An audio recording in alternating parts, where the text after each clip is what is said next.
कि दो अक्षरों का एक बहुत ही छोटा सा एक शब्द है, लेकिन इस शब्द के अर्थ को वही व्यक्ति समझ सकता है जो जानता हो कि किसी को क्षमा करना कितने बड़े हृदय का काम होता है या कितना मुश्किल काम होता है, कितना कठिन काम होता है। अगर हम लोग कभी रास्ते पर चल रहे होते हैं और हमारे पैरों में या हमारे शरीर पर कहीं भी कोई भी कांटा या फिर छोटा सा एक कांच का टुकड़ा हमें चुभ जाता है, तो हम लोग तुरंत ही उस व्यक्ति को बददुआएं देने शुरू कर देते हैं जिससे वो कांटा वहाँ पर छूट गया है।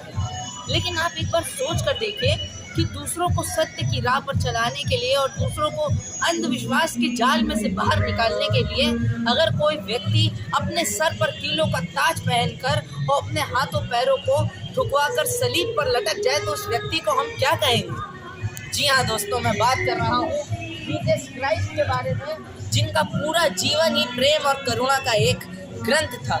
और अभी भी वो अपनी बाहें फैलाए हुए हम लोगों से यही कह रहे हैं कि आओ प्रेम और करुणा और क्षमा की शरण में आ जाओ। Hey there guys, I am your Prabhu Dipankar and you are watching my channel Prabhu Dipankar Shield and Merry Christmas to all of you।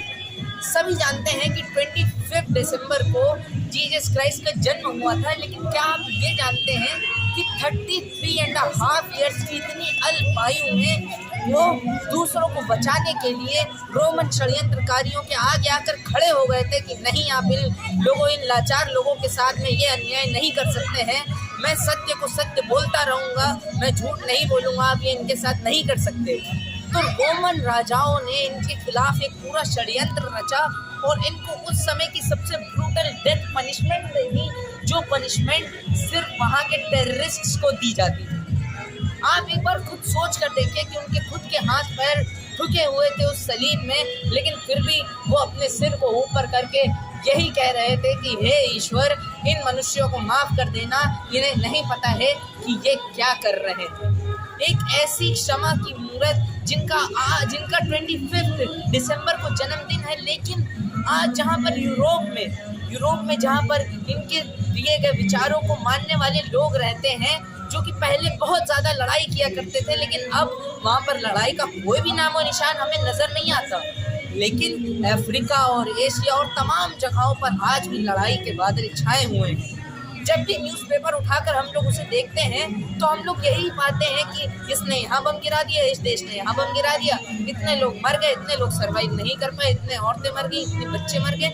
आखिर क्यों वो लोग इनके दिए गए संदेशों को फॉलो नहीं करते हैं, जबकि वो जानते हैं कि अगर इनके दी हुई शिक्षाओं को उन्होंने फॉलो कर लिया तो लड़ाई जैसी चीज़ की दोबारा वहाँ पर नौबत ही नहीं आएगी। इसीलिए जैसा कि इन्होंने किया, हमें भी दूसरों को क्षमा करना सीखना चाहिए।